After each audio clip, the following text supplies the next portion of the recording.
And we're live! Hello all and welcome. And I am the Realist Philosopher. And this is the Realist Philosopher Show. So how y'all doing today? Hope you're all doing good, fine, and well. I'm doing alright. Happy. Happy about the response of my Game of Thrones videos. Wow, that show really gets a lot of interest, doesn't it? Boy, oh boy. Something goes into the toilet. People can't wait to comment on it. And boy, is that show going to the toilet. Oh, my God. Did you know? Somebody let me know there was a fucking Starbucks coffee cup in the last episode. I didn't notice it. All right. They were like, oh, it's at minute marker 17 something. Somebody actually left a Starbucks coffee cup. Are you kidding me? How bad are you at your fucking job? You're going to tell me that you needed an extra year to do a job, to get it just right, to have it meet the high level of quality that you believe the viewers have come to expect, and essentially you fuck it up. You do a horrible job. There's no way in hell that you needed all this extra time to produce this piece of crap, which is what it is when it's got a fucking Starbucks coffee cup. I'm thinking I'm watching Winterfell. I think I'm escaping reality. I think I'm watching a fantasy universe and then a Starbucks cup pops up. Are you fucking kidding me? Anyway, that's just a funny aside. So, yeah, let's just jump right into the news, shall we? See what's going on out there in this crazy mofo world. Of course, this will not be one of my crazy shit shows, okay? I usually do those on the weekend or just at the most once a week if it's a weekday. Yeah, I mean, this stuff that I'm going to talk about is crazy enough, but it's not like uber crazy. It's not like level 10 nutty. Somewhere in the 5 and 6, which doesn't qualify in this world of the new normal of being crazy enough to get its own episode of all level 10 uber crazy shit. But it's crazy enough. Everything these days that's happening seems nutty to me. Anyway, story number 1. Bartender charged for serving a drunk man. Who else you serving? Drunks! This is some crazy shit. This is like akin to saying, gun seller charged with selling a gun to a man who shot the gun. Yeah, that's what people do with guns. They shoot them. Sometimes they hurt people. Hear about that one lawsuit, Sandy Hook or something? They're suing gun manufacturers, and the suit was allowed to go forward. Are you kidding me? I guess I shouldn't be surprised. People are embracing socialism. They like to blame other people for the mistakes of others or themselves. It's not my fault. It's somebody else's fault. Oh, no, it's not the fault alone of the shooter. We need to charge the person who made the gun, too, because somehow the gun has a consciousness of its own. Yeah, right. So the gun manufacturer's responsible, too, because he made the gun that was used to kill somebody, but used by somebody else. Basically indicting the idea of guns themselves and the people that make them as evil. Yeah. You want to talk about evil? You know how many people booze kills? Oh, my God. But apparently, if you're a bartender and you serve booze to somebody drunk and that drunk person does something bad, you're responsible. So, yeah, the bartender was charged for serving a drunken man before he killed 8 people. First of all, there's something you got to understand about drunks. They're drug addicts. Okay? Alcohol is a fucking drug. I mean, it's different in the way that it works in regards to other drugs, like heroin. You know, they have... But essentially, they're both drugs, all right? Both drugs, cocaine, crack, all drugs. They all create an altered state of consciousness, okay? People use them to escape reality, numb themselves, or, you know, give themselves a buzz, depending on the type of drug you're using. But, yeah, these people that are, they're addicts, they develop a tolerance. You know, some drunks, they can imbibe an enormous amount of alcohol. I remember my father, I mean, he was a fucking drunk big time. That man could suck down the fucking booze. You wouldn't even seem drunk. I mean, you know, compared to... I mean, he could drink. I mean, you know, of course, it would take more to get him drunk, but I mean, if he really went at it and got hammered, you'd notice it, of course, but it takes a lot more to get a drunk person to a point where you could recognize they're drunk. It's my job now to evaluate people on a person-by-person basis. So a bartender accused of serving alcohol to an intoxicated man in 2017 before he went on a shooting rampage at a Plano home, Plano, killing 8 people at a Dallas Cowboys watching party, has been charged with a misdemeanor. Yeah, this is a wonderful precedent to set, right? Wonderful precedent. Now, if you're a fucking bartender, you can be charged with a crime. You served that man too much alcohol, and then he went out and killed somebody with his car. The fuck? I didn't tell him to go drive. Doesn't he have a designated fucking driver? Can't he get a cab? He spent all his money on booze. He had to drive or walk. How's that my problem? Of course, then he would be, arrested for public drunkenness. But again, how is that my problem? So I sell you the booze. It's my fault that you get drunk. What? Now I got to be responsible for you as well? You're not even my brother. I don't even think I should be responsible for my brother. I'm not my brother's keeper. If I'm not my brother's keeper, how the fuck am I your keeper? It's retarded. Lindsay Glass was arrested April 30th and charged with allegedly violating a Texas alcoholic beverage code titled Sale to Certain Person. The code states a person commits an offense if the person with criminal negligence, whatever that means, sells an alcoholic beverage. This code is already flawed. The language is so ambiguous as to what criminal negligence is.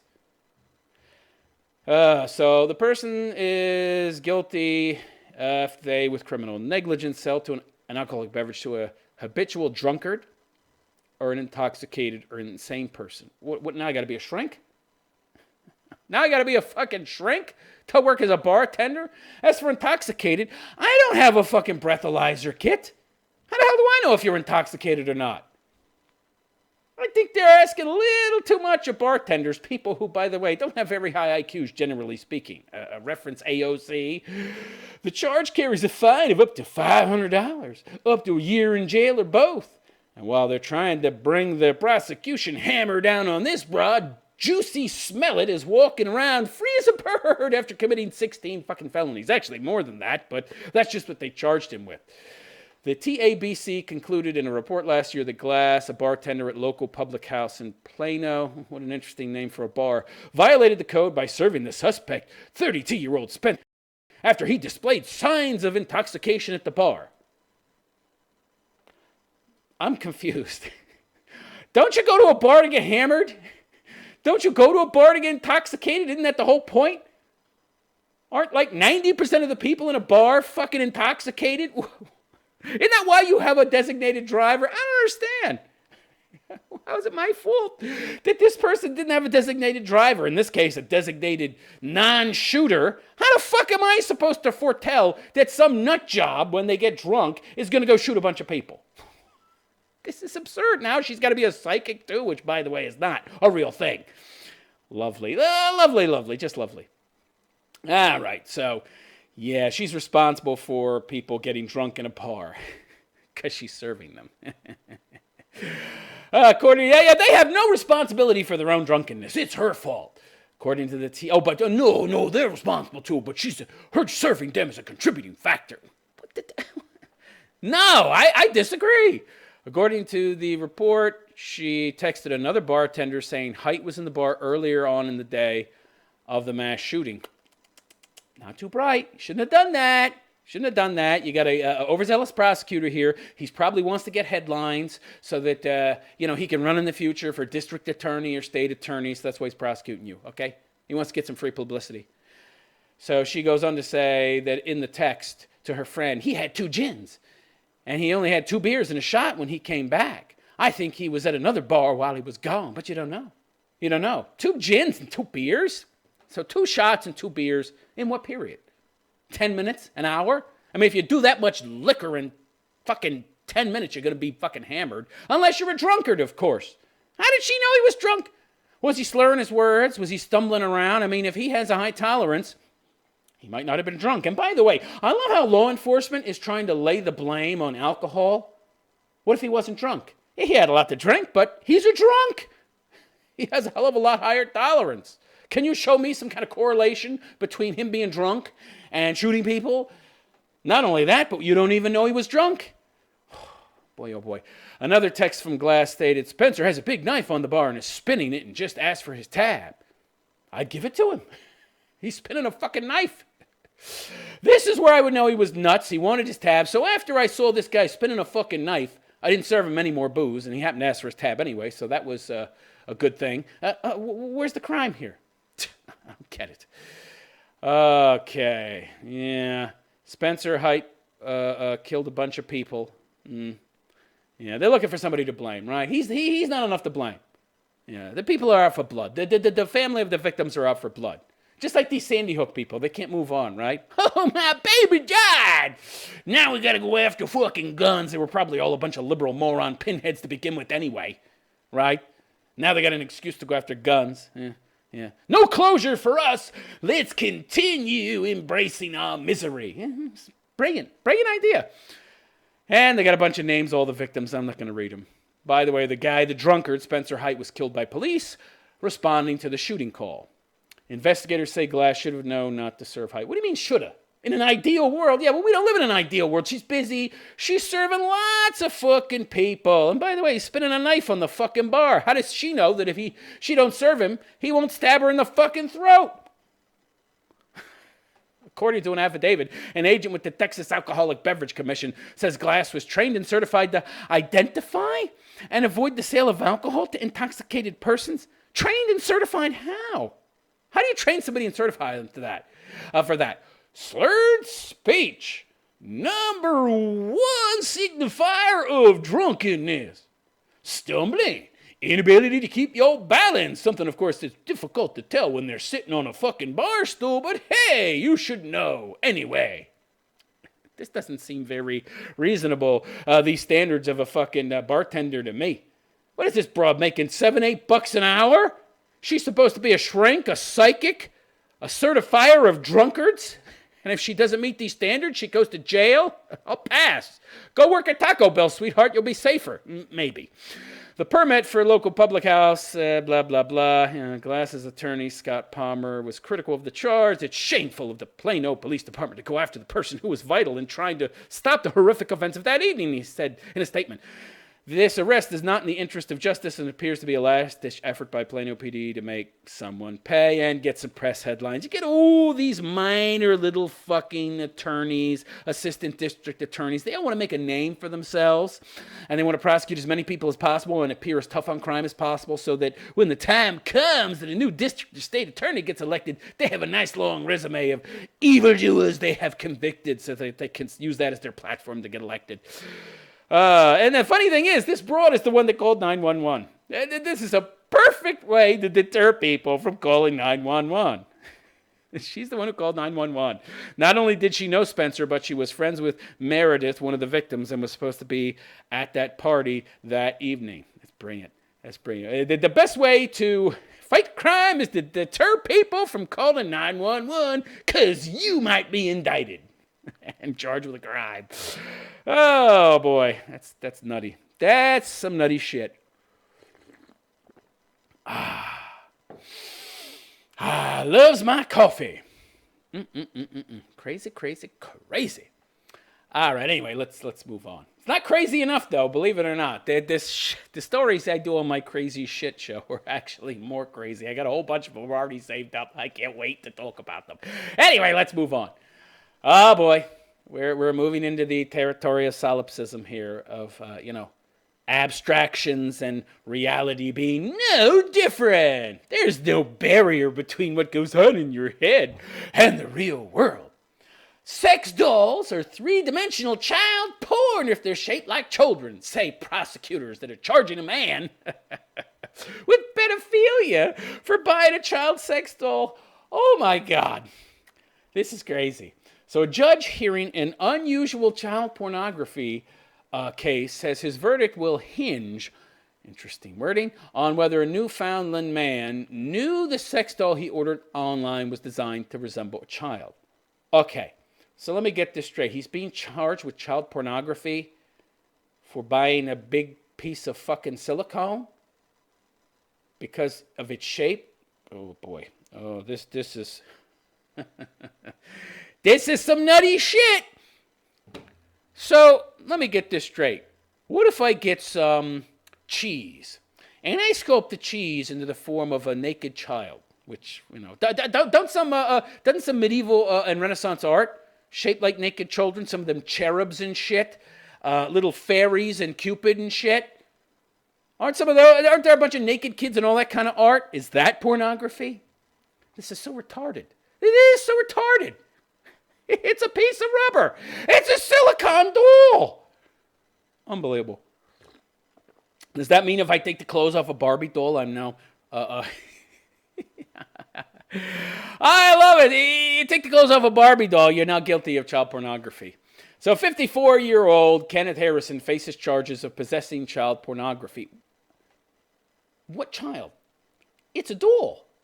It's not even modeled after an actual specific living child. It's a doll.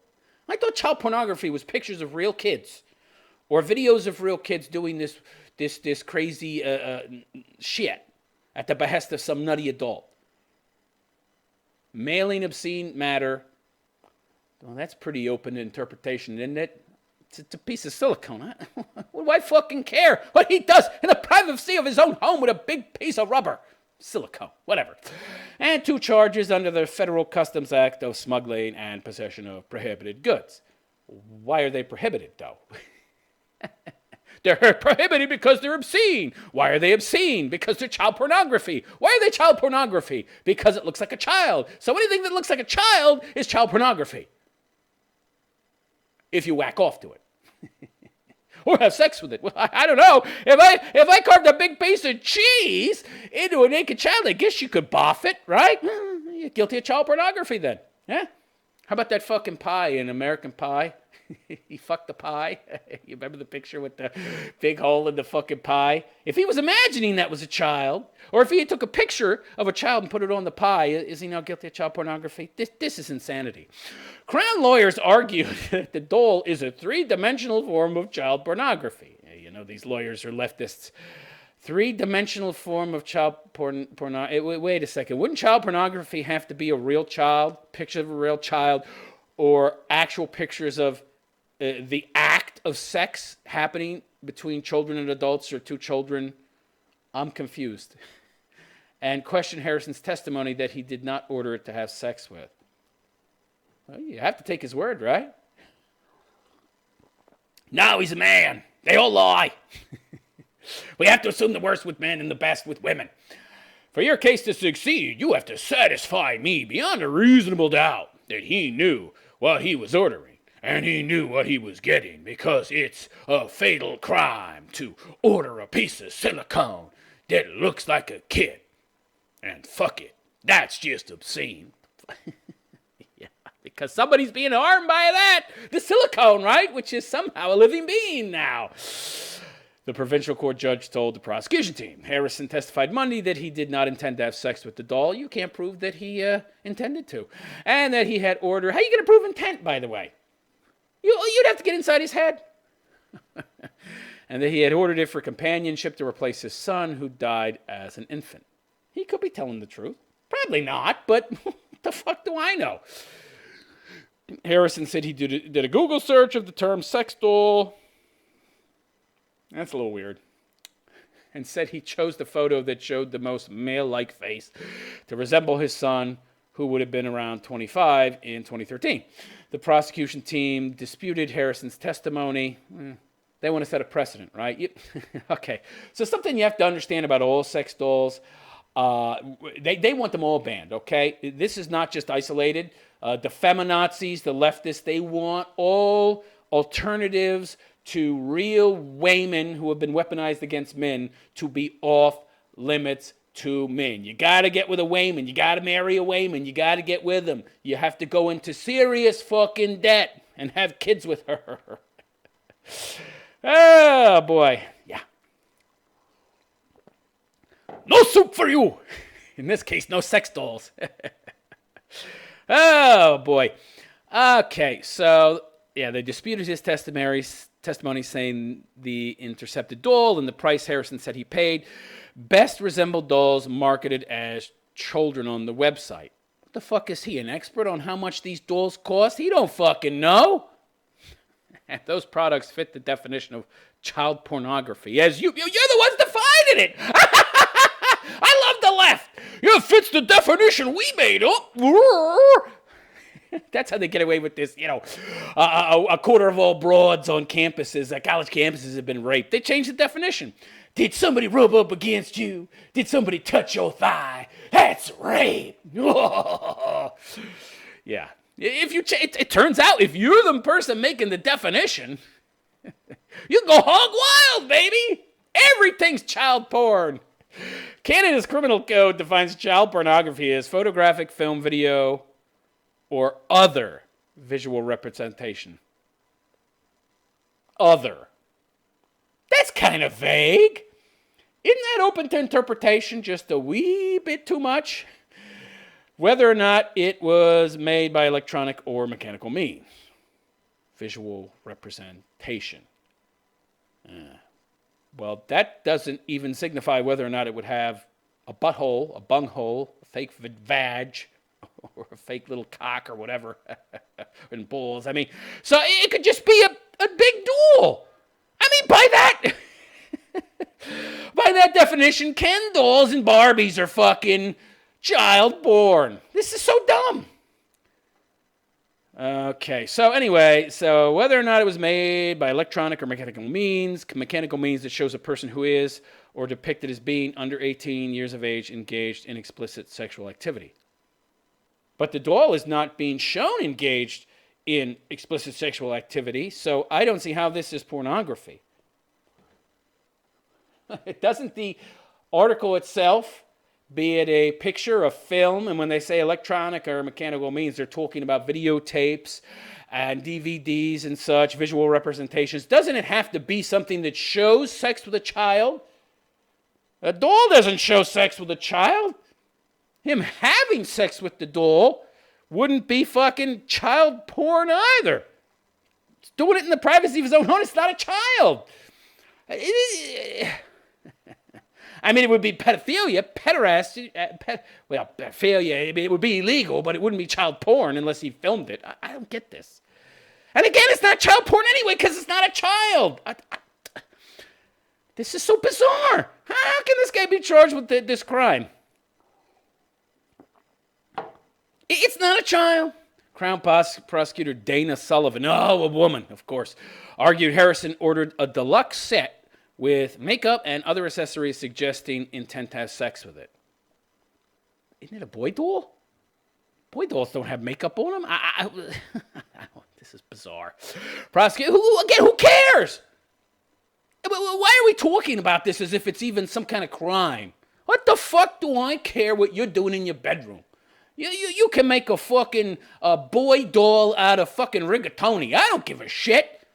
Order a bunch of pizzas and craft them into a fucking doll and then have sex with the pizza. What the fuck do I care?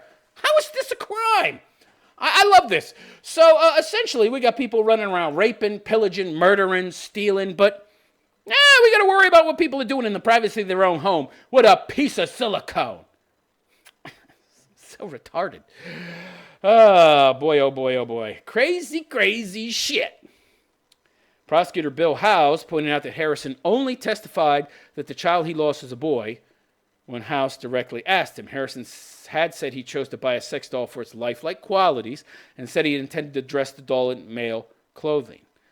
Harrison's lawyer, Bob Buckingham, highlighted the unprecedented, sensitive nature of the case before disputing the testimony of a Crown expert witness. Collins testified the sex doll seized by the Canada Border Services because they got nothing better to do. Yeah. Let's not find the cocaine and the crack bricks and the heroin and shit. Let's go after dolls.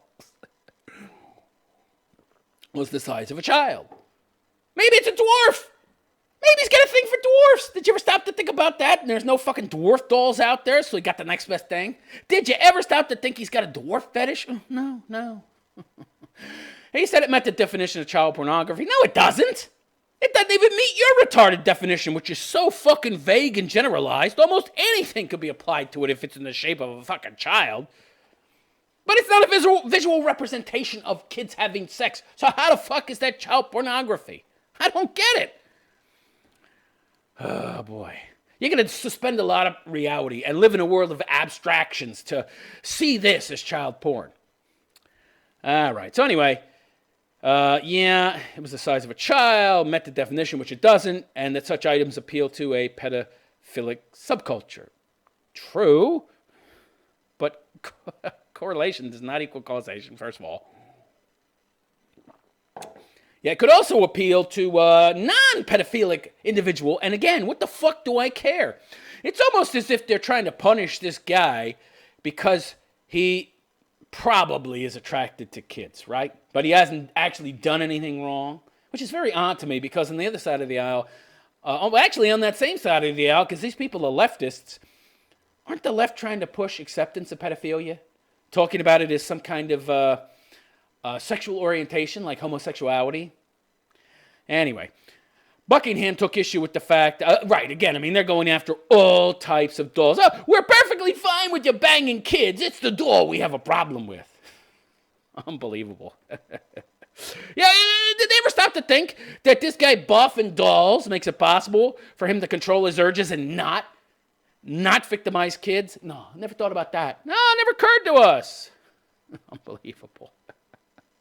We gotta shame him. We don't like shame. We don't like stigma until it's something we disapprove of. Then stigma and shame are great. Buckingham took issue with the fact that the intercepted sex doll was never fully assembled, casting doubt over whether Harrison had really ordered a child-sized doll. Blah, blah, blah, blah, blah, blah, blah, blah, blah. Okay, so this is a stupid story. It is crazy. It's so crazy. It's almost like you're being convicted of a thought crime. Like, oh, well, the doll is just representative of the evil thoughts you're having, and it gives us an excuse to prosecute you, pedo man. Same left that's trying to normalize this shit. It's really the doll they have an issue with, trust me. All right, let's move on. You gotta have kid victims. Gotta have people that are victims, both real and imagined. That's more people that we can indoctrinate into the left, into the victimhood culture. We control and weaponize them through that victimhood. All right, next. This is funny. Oh, boy. Woman gets scammed for $200,000 by guy she met on Tinder. She's a good-looking broad, by the way. On Tinder. A good-looking broad, 29 years old, on Tinder. So automatically, you know there's something wrong with this broad. Let me tell you something about Tinder, okay? It's the bottom of the fucking barrel, okay? It's the bottom of the barrel, the nasty, disgusting gunk that has grown at the bottom that you gotta fucking scrape out before you dare put anything fresh into that motherfucking barrel. That is what Tinder is.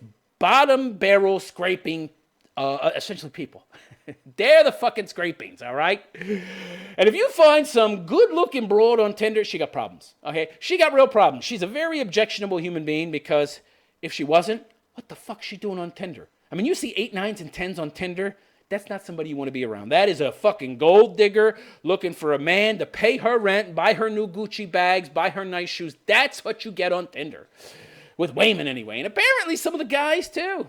Apparently women don't like when turnabout becomes fair play. That's not fair. All right, so a 29-year-old Norwegian. Norway. Oh, God. Of course. All those countries, Norway, Sweden, they're uber feminist. You wouldn't want to have anything to do with the majority of broads in those countries. Master student who lives in London got a harsh lesson about the perils of online dating. Is that what Tinder is, really? Is it online dating? Is there even an online website on the internet for Tinder? I thought it was a phone app. That's even... Let me be clear. You can get some decent ass online, okay? There is a difference between Tinder and online dating. I mean, Tinder is a step below, okay? I mean, you'll find a lot of desperate, disgusting, pathetic women online as well. But you might be able to sort through and find some decent ones, but not on Tinder. I mean, Tinder is like below even online dating, okay? I think with online dating, you have like a 33% chance or something of actually getting laid, okay? Tinder is way, way less of a chance, all right? I mean, of course, you're more likely to get a pig, a slob, a disgusting blob of a woman with online dating. The online dating, they tend to post, I don't know why this is, but there seems to be more of a tendency to post very old old pictures. Tinder seems to be majority used by young broads and young people in general. Online dating, you get a whole spectrum, young, old, which is probably why you see a lot of 10, 15-year-old pictures. You look at the picture, wow, great, and then you meet the woman, whoa, you look like Yoda. Not a good thing. All right, so, without the green skin, of course.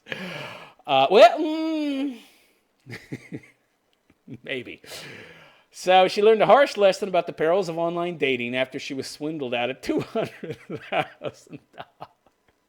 Where the hell did she get $200,000 in the first place? Must have been credit. I don't know. At 29, not too many 29-year-old broads have $200,000 to be robbed to begin with. Maybe she got it from a man.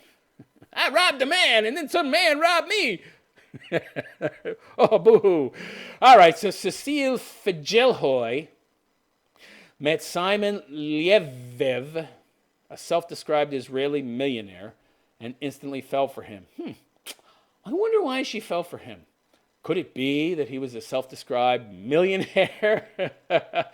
Nah, couldn't be that she fell in love with instantly. It's always amazing how broads instantly fall for guys that they think are rich. Isn't that amazing? Do with his money. Oh, no. Lievev, I'm probably butchering that, chartered a private jet to fly them from London to Bulgaria for their first date, and the two appeared to have a connection. She's probably the one paying for that jet. She just don't know it. He probably rifled around in her purse and found her platinum credit card. Woo! Lievev told her he was a diamond dealer and was always traveling, so the two continued their long-distance relationship. Jew diamond dealer. Okay. It's believable. Sending each other love notes and video messages. He rarely visited her in London, but would charter private planes for her to meet him wherever he was. Where's he getting the money? Maybe he's ripping off other broads who he lied to about being a millionaire. Or maybe he is a millionaire, but gets off on robbing broads. I don't know. He's got to be getting money from somewhere, okay? Chartering a private jet is expensive, in the tens of thousands of dollars. All right. While Figelhoy, F-J-E-L-L Hoy, interesting name, was falling head over heels for Lievev. Yeah, he's fucking flying all over the place with a private jet. She thinks she's found a man that has money. She's salivating.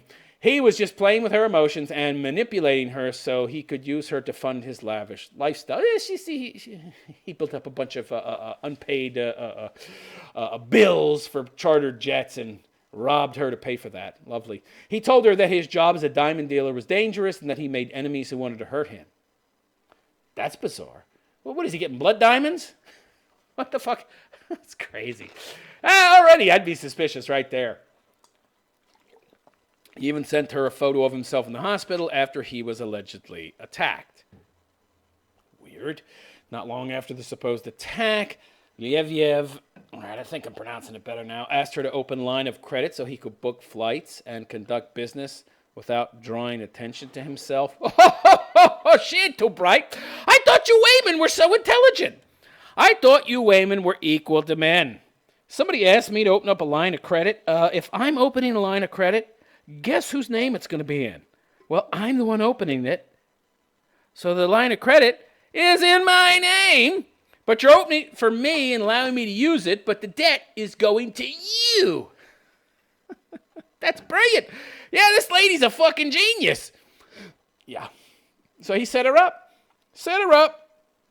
Convinced her he was in danger. Convinced her he was in some kind of shady business deals and, that his job was dangerous. Showed her himself in a hospital room. And to get her to believe this story, so it would be plausible for her to have to open up a line of credit for him. Huh? Yeah. He's no dummy. But she is. Woo! Oh, boy. So anyway, one of the main reasons why he needed it was protection. Yeah, right. He needed my name as a cover. Oh, that's clever. Yeah. He said, Figelhoy told Nightline, I know it sounds crazy, but why would he have this giant guy with him if he didn't need the protection? I don't know. It's cover. Probably his brother or something. To add validity to his bullshit story, he promised to pay her back. Oh, well, you know that. Pinky swear. But the money never came. I'm shocked. And eventually, Fajelhoy realized that Lievyev was too good to be true. Millionaire, jet you around, and that's costing hundreds of grand right there. You're talking 30, 40 grand a pop. One way to fly a fucking private jet. What did you think? This guy was for real? Yeah, he's a millionaire and he's flying me all over the place and I'm head over heels. When it's too good to be true, it is. Women always fall for this stuff. They're so dumb. How could you be this stupid? It turns out that Lievyev's name is Shimon Huat. Yeah, not quite as interesting and exciting a name. And he spent 3 years in a Finnish prison for, get this, conning women. Before Fajelhoy ended her relationship with the con man, she had lost over 200 grand. That's it. Thought it'd be more. The revelation that she had been scammed hit her really hard. This is the problem with women. You've got all of this female empowerment shit telling women how smart and intelligent and capable they are. It really ups their confidence level way above where it realistically should be. It's like they think they're bulletproof. I'm so smart and independent. Nobody can take advantage of me. Oh, I lost 200 grand. What a surprise. Oh, boy. Talk about hubris, right? All right, so I had to be put into a hospital, a psychiatric ward. The shock of finding out that she's not impenetrable to being fucked over because she's a Wayman and in charge of the fucking world. Oh, no, I can be.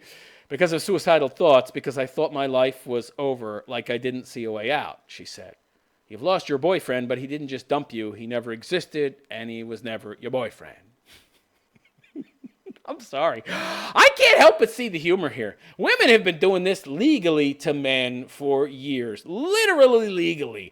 They pretend to be something they're not. Then they get you to sign that piece of paper, take a trip to the chapel, sign on the dotted line, and it was just a bait and switch. And they suddenly become their real selves. Their real selves. And then before you know it, uh-oh, she was a fake. But now I'm on the line for child support because I unfortunately got her pregnant, which is what she wanted. And alimony for however long I was dumb enough to be married to her. I don't feel sorry for this broad. I'm sorry. You ladies bring it on to yourself. You ladies bring it on yourself with the hubris that you have. You think you're so much smarter and better than fucking men with this feminist bullshit propaganda that you've eaten up, that you swallowed hook, line, and sinker. You leave yourself wide open for this kind of manipulation. Oh, boy. Hyot, who is now living in Panama, he told Nightline via text messages that he's innocent and accused Fajelhoy of being a gold digger who just loved him for his wealth. Well, that's the truth. That is why she loved him. I've seen pictures of this guy, by the way. He's a 5 at best. He's average, okay? All right? Average-looking fucking guy. And she's a good-looking woman. She's an 8-9. He's a fucking 4 or 5 at best. Greasy fucking hair. Greasy Greek-looking fucking hair. Chunk Uyghur hair. All greasy and shit. So she loved him for his wealth, obviously. There's nothing here, he said, just a loan between friends that went south. She agreed to loan me the money, and then she disappeared before I was able to pay her back. She used me for my life. She got expensive gifts and everything. She did get carted all over the globe in these private jets, so who used who? In other words, she was a gold digger. When I asked for help, they agreed to help, and they know I have some problems I didn't run from no one. It's all fake news and lies. Okay, so he's a con man, but let's be honest here. She's not guiltless either. I loved him because he said the word millionaire, and he flew me around in private jets and made me feel special. So I should feel sorry for her when it turns out to be a lie. Her intentions weren't pure either. Her intentions were those of a user as well. I feel sorry for her. Give me a break. Give me a break. Oh, you lost 200 grand. You learned a valuable lesson. You're not a strong, powerful Wayman. Deal with it, bitch. All right, this next story is funny. This is good. And it's very interesting, too, because the story is written by a woman, someone named Suzanne Venker, Venker. And she's very much anti-feminist, or so she claims. Do I believe it? So, for those of you who followed my content for a while, you know what my view is of anti-feminists. I think the majority of them are chameleons. They're opportunists looking to essentially pander to men and thereby make those men feel special, like, oh, we got a female advocate, somebody who understands, and then they shell out money to buy these broads books or donate to them on Patreon. But the truth of the matter is, these broads are mostly, if not all, frauds, okay? And they know that men have money. The men are the one that have the money, all right? There's a lot of sucker broads out there who have money as well, but no longer, because they donated to people like that Anita Sarkeesian, who was supposed to make some kind of long series about feminism, and then it turned out to be some cut and pasted few videos that were pieces of crap that I could have made, and she got like a couple $100,000 for that. Talk about a con artist, which is, by the way, what most of these feminists are as well, who make a living at feminism. They're con artists as well. I mean, yeah, their man hate is real, obviously, but they don't care about other women. They just care about filling their pocketbook. And I think this woman's probably the same. But, I could be wrong. Anyway, the article starts by saying, smart men don't marry feminists. Well, smart men don't marry anybody these days because women have become more like men. Too much like men. What do I want to be with a broad for, who I have to compete with? Who has this competitive nature, who sees herself as someone that needs to compete with men and wants to compete with me and constantly compare herself to me and talk about how smart and strong and independent she is all the fucking time. What are you doing with me then? Why are you with me? Go be alone. Get a cat. Get a dog. That's not even independent either. You need a fucking cat and dog? How independent are you? You need to rely on a fucking animal to give your life some kind of meaning. Pathetic. But yeah, who wants to compete with their life partner? I don't want that. You want to rely on each other. I don't want to be in a fucking competition with some broad. Get the fuck out of here. So no. Women, whether or not they identify as feminists, they're feminists, okay? Because the majority of women believe in egalitarianism. They believe in equality between men and women, not just in the sense of equality under the law, but they believe in equality in every sense. A lot of these nutty fucking feminists, the ones with the really short hair, even think that men and women are exactly the same in terms of strength and biology, even though, hello, you can have kids and I can't. Doesn't that tell you that there's some differences there at an intrinsic fundamental level, you dopey broad? No, of course not. They're ideologues. They can think for themselves. All right, so let's begin. Real men don't marry feminists, yeah. Have you ever made your husband a sandwich? Well, okay, I'm not gay, so I wouldn't have a husband. Although, I'm sorry to tell you that gay people are not married, okay? I'm just letting you know. Gay people are not married. Gay people, there's no such thing as gay marriage, okay? No such thing. Sorry, there just isn't. Doesn't fit the definition. That's not marriage. You can disagree, but you're having to change the definition to identify that as a marriage. Have you ever made your husband a sandwich? I've never been married. If so, you should be ashamed of yourself. Don't you realize such behavior sets women back decades? So she's being sarcastic, right?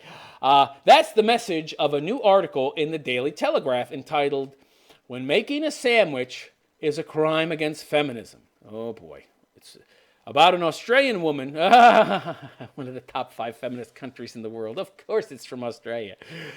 Named Maddie, who asked if, I remember hearing about this story when it came out.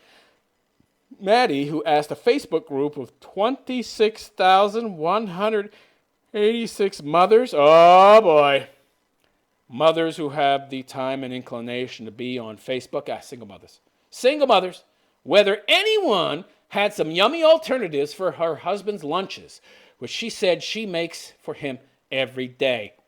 Big mistake, Maddie. You're in Australia, sweetheart. You're not in China or Japan. Which, by the way, especially in Japan, women in Japan don't act like women either, unfortunately. Now, that's what anyone I know would call a nice wife. Sandwiches, fuck off. Cook a meal, bitch. Can't use a ladle? Can't make some soup? Can't take the bone from the other night's meal and cook it up and break it open and let the marrow seep out, make a good, nice, hearty fucking soup or stew. Women don't really cook anymore. But that's not what Maddie was called on Facebook. Instead, she was told she was nothing but a slave and a 1950s housewife. So, excuse me. Felt like I was going to sneeze there for a second. That's hilarious. I love how these feminist broads are saying that like it's some kind of slur. No, you're like a 1950s housewife. What's wrong with that? That's a good thing. They don't think so, of course, because they're too stupid or young to remember the 1950s or anybody that was alive in the 1950s, and they ain't talked to any of those people, okay? And a lot of those people that were alive will kind of agree with the left and the weirdo liberals because they don't want you to know that them, meaning the boomers, fucked everything up. It was a fucking idyllic paradise in the 1950s, and you dopey fucking boomers embracing all this liberal hippy-dippy bullshit fucked everything up for the rest of us. So thank you, pinheads.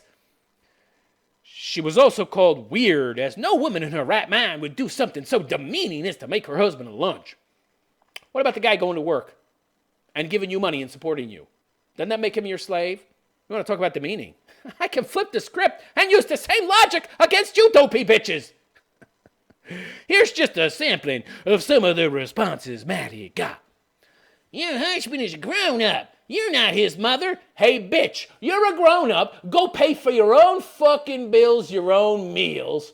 Don't rely on a man to take care of you and pay your bills. Cunt. My husband can make his own damn lunch, and you can go pay your own rent, electricity, cable, water, internet. Fuck you, bitch. I make my husband the same thing he makes me. Nothing. You want to know what he does make you, you dumb broad? He makes you a mommy who has a fucking house to live in, buys you clothes, buys you food, fucking pays for your electricity, pays for your internet. The stuff that you make for yourself, he paid for that shit. Doesn't make you anything. Yay, does he make you a living, you dumbass? What a dopey broad. Oh. A little too hot. Stuff that. Your hubby's a grown man. I already do my hubby's laundry and keep his children alive. The bare minimum. I'm doing the bare minimum because feminism told me so, because I'm too stupid to think for myself, and I need a fucking ideology to do my thinking for me. I love, by the way, how all these people, the majority of them, are non-religious, and they think that puts them somehow on a higher level. I'm more enlightened. I'm not a religious person. And meanwhile, you're following this death cult ideology that requires you to do zero thinking. You think you're somehow better than Christians or whatever. I love it. Our advice is to stop making his lunches. Well, why don't he stop going to work? Why don't he stop going to work and paying for all your fucking lunches? And the couch you're sitting on. And the bed you're sleeping in. And that nice fucking air conditioner that's keeping you nice and cool at night when it's hot in fucking summer. And that nice heater that's keeping you warm in winter, bitch. How about he stop doing all that? Huh?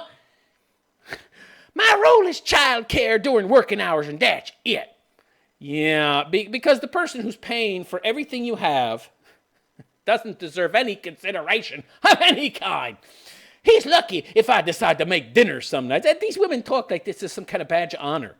Being these lazy, entitled cunts who think that somehow they're above doing anything for their partner. Meanwhile, he's going to work and doing everything for you, you dumb bitch, to fulfill your dreams of being a mother, a stay-at-home mom. Unbelievable, the level of entitlement that these broads have. You'd have to be a moron to marry these chicks. That, my friend, is what feminists brought to America in the 1970s. This looks familiar. I think I've read this before.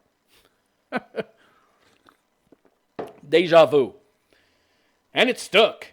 The idea that a wife would, or God forbid, should do anything for her husband with no expectation for anything in return, just to be nice, because as Maddie put it, she loves her man and they can't afford to eat out.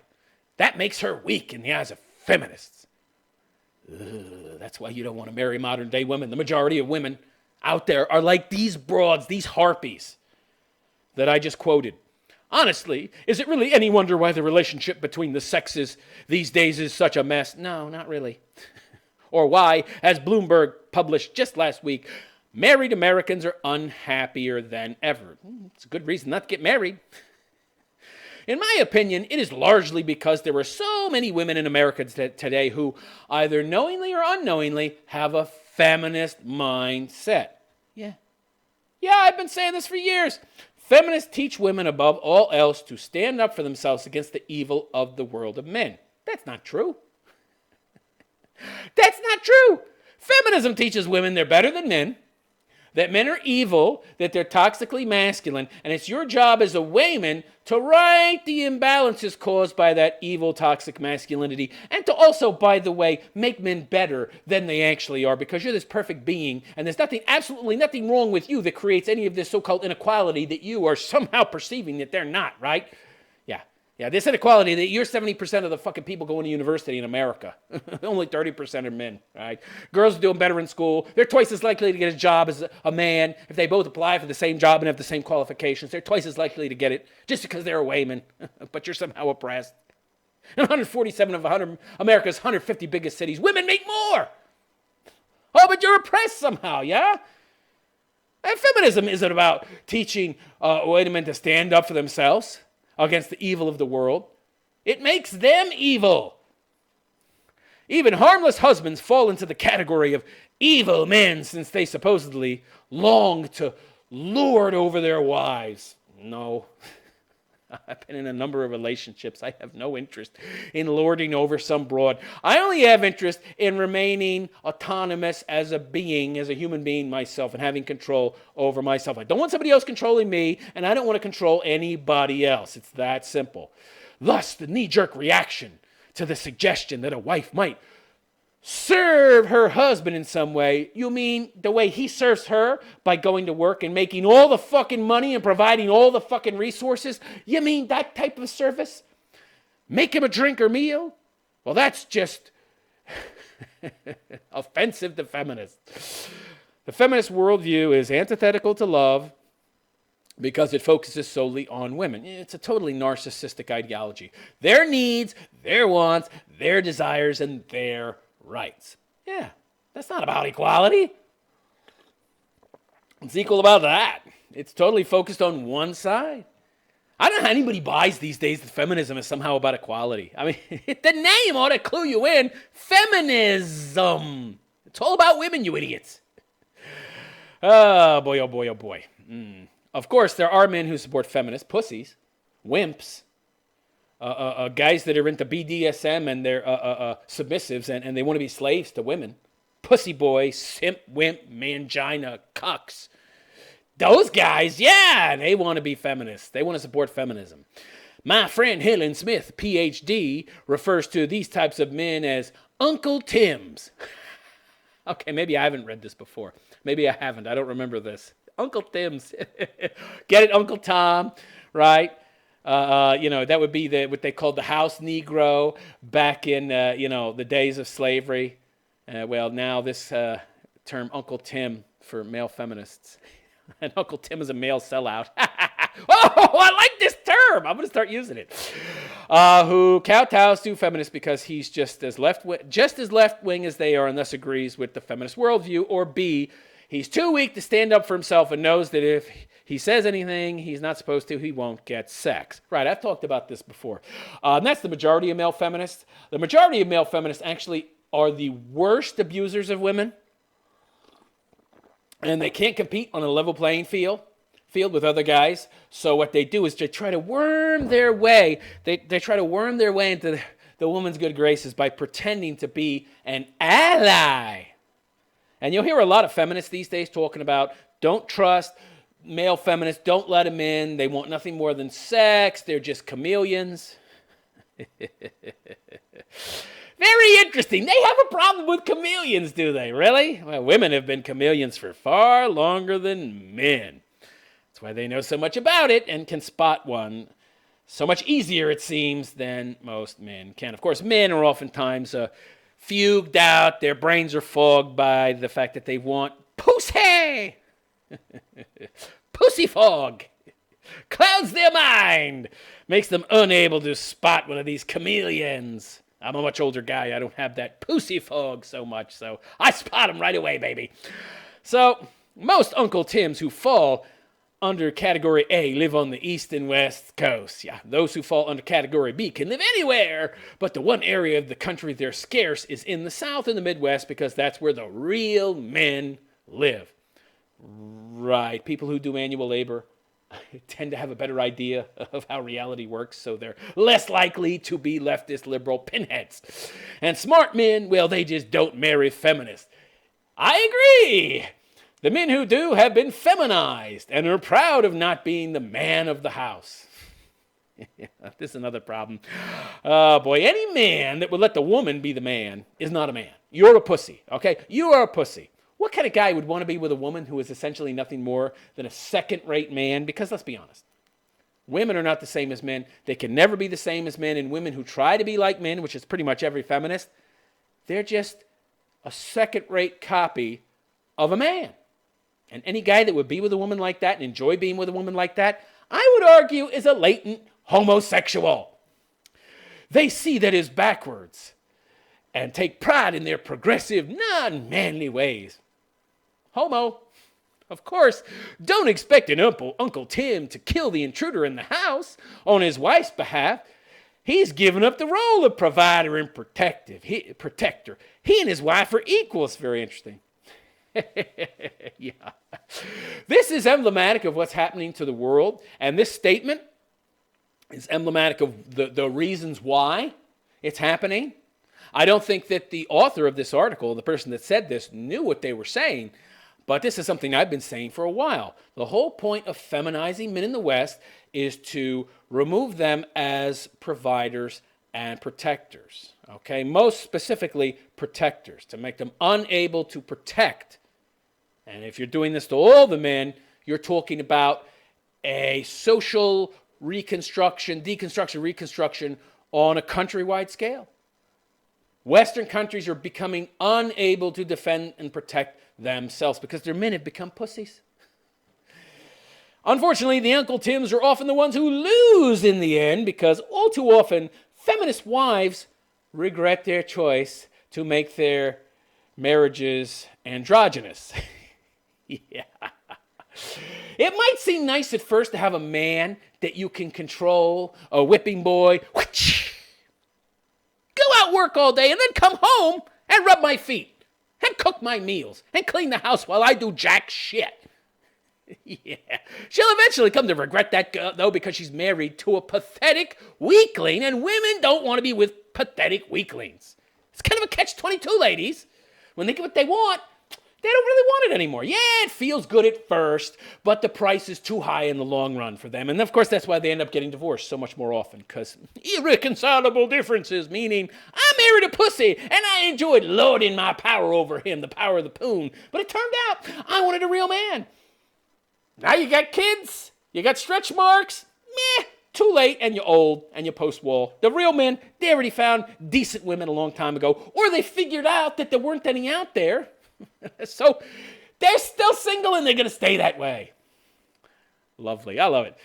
So, yes, they regret their choice of marrying androgynous men and the men who give up their manhood because they thought that's what women in society want.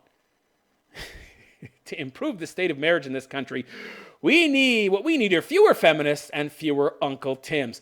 I agree, and I will drink to that.